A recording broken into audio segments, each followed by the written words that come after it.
Welcome and thank you for joining me. I'm Gerry Oginski, a New York medical malpractice and personal injury lawyer practicing law here in the state of New York. Today's topic is about preventable surgery accidents. I want to explain what I mean by highlighting a case I handled recently involving a woman who had knee surgery.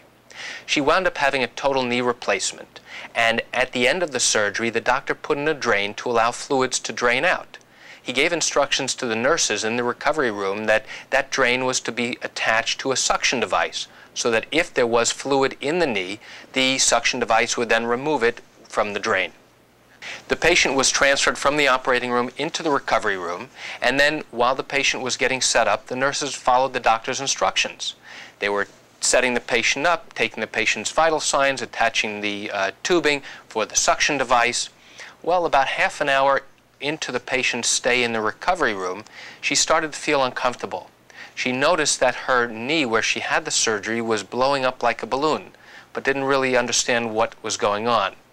Within about 15 minutes, the entire leg, the patient's leg, had grown and inflated, literally like a balloon, and now was progressing up from her knee, up her entire thigh, going up to her groin area, and now her belly was inflating like a balloon. It got so bad that the patient was experiencing significant pain in her belly. It looked like she had a watermelon where previously there was none. The woman certainly was not pregnant. She was in her mid-60s. And now she draws attention to the nurse saying, "Why is my belly so big and full? I feel so uncomfortable." The nurse called the resident called another resident. They came to evaluate, and they could not determine what was going on with her. They did not have an answer for why she was in this condition. Remember, this woman went in for a same-day surgery to have a knee replacement, and now all of a sudden there's a problem because her belly is huge and distended, her leg is very, very tight and inflated, as well as her knee. They didn't understand what was going on. A decision was made to rush the patient back into the operating room within an hour after having just come out of having a total knee replacement. The moment that the doctors took the knife to her belly and opened up her belly, there was a huge gush of air that came out of her belly. And the doctors still didn't understand what was going on. They looked inside her abdomen, they checked her colon, they checked her intestines, all of her other organs, everything was fine. There was no fluid, there was no bleeding, nothing else was going on. They could not understand why she had this huge amount of air stuck in her belly that immediately escaped once they surgically opened up her belly.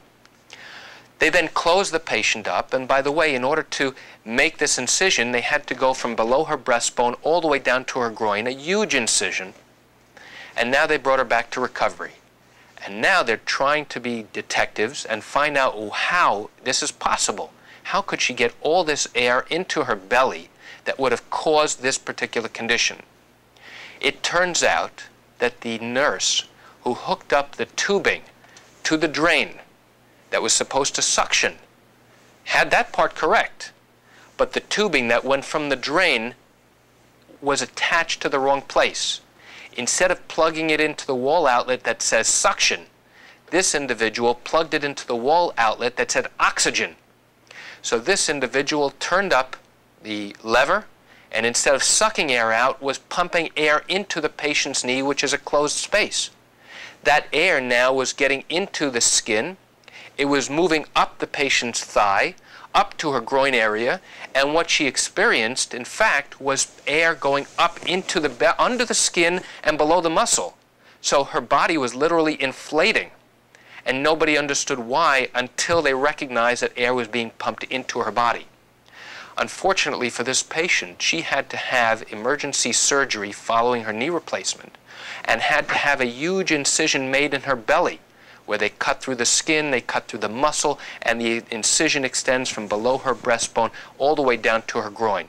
She needed to remain in the hospital for many days, and luckily she did not have any complications from the second surgery. But this was a significant trauma to the patient that should never have happened. Why?